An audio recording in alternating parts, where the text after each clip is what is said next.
Have you ever worked with a counselor or a therapist?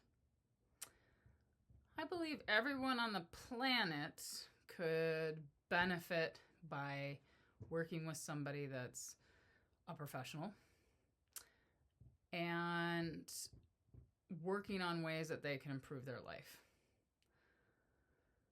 In my perfect worlds, those kind of services would be offered for a much reduced rate, especially for those in need. And there'd be zero stigma around any of it. Why do you think a lot of people avoid the opportunity of working with somebody? Maybe, just maybe, it's time for you to level up your work on yourself. I'm Sage. I'm a growth coach. And the topic today is people in therapy are often in therapy to deal with people who won't go to therapy.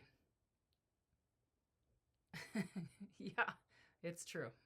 Okay. Why is it so important to choose to work on yourself?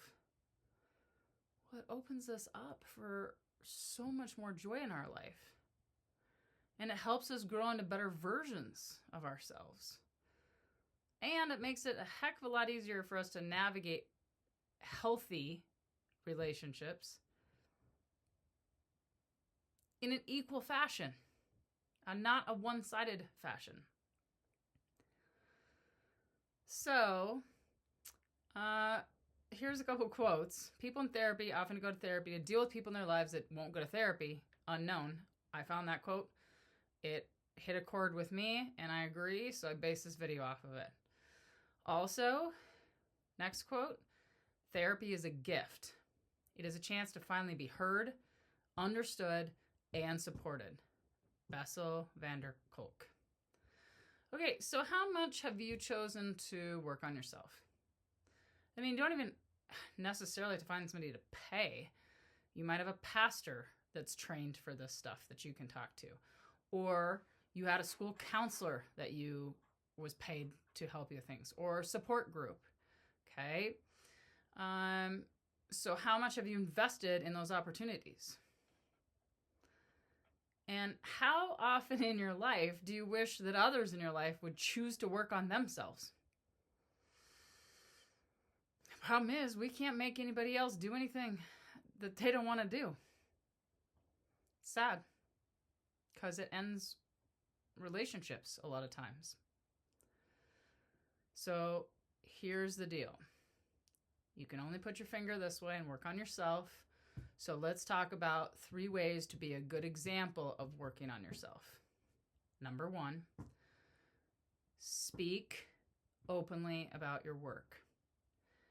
I believe we're in a big pivotal moment where if you can speak your truth and be vulnerable about things you're working on for yourself, it will help to start to dissolve that stigma around asking for help. What a crazy, stupid way we've been conditioned in this planet to think that, like, with how hard life can be, that you're just supposed to figure this out for yourself. What the heck, right? We have to have people that can help us, and that shouldn't all fall on the people that decide to be in our circle. That shouldn't all fall on your spouse's shoulders. That shouldn't all fall on your best friend's shoulders or your mom's shoulders or whatever. That's why there are trained professionals out there for this stuff, is so that they can be the person in your life that isn't connected to your agenda that can help you out. Number 2, don't get pushy. As much as we want to push, I've been there. People don't respond well to getting pushed into anything. They will put up a defense wall faster than you can sniff and retreat. Okay? You have got to live your own life, live your own journey, set your best example, and then hope and pray others will follow the path. If they don't, then you're going to have to make a decision. Is it worth sticking around in a relationship, somebody that doesn't want to work on themselves? Or are you going to give them some more time and space? That's up to you. Number 3, support with love and boundaries. Just because they don't want to go hire help doesn't mean it's your job to be their therapist for free. You're doing the work, you're choosing to get help, you're choosing to hire help, and now they're like, I just don't think it's really for me. That's too bad that you won't choose that for yourself, but then that doesn't mean that I'm going to take the responsibility of trying to heal you. That's your responsibility. That doesn't empower your friend, and it drains you emotionally and physically, and it puts a weird strain on your relationship because then it takes the equality out of it. Okay? So you have to put some boundaries up.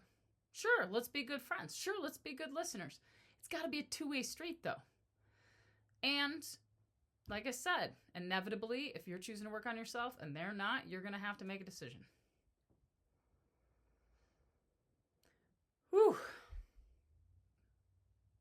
A lot of this going on in the world right now. It's maybe why I'm a little heated about this topic today. So circling around, people in therapy are often in therapy to deal with people who won't go to therapy. So which one of those 3 tips can you start using today? All right, here's the intention for today. I choose to continue to work on myself and lead through example. Because that's it. That's all you can do is worry about yourself. Okay? But I'm telling you, just by you showing up watching this video, it changes the energy in you. And it aligns your energy with that growth and change. And so I thank you for that. I thank you for showing up. Okay, find me at growingsagejourney.com or at Sage Robinson Miller on YouTube. Love you.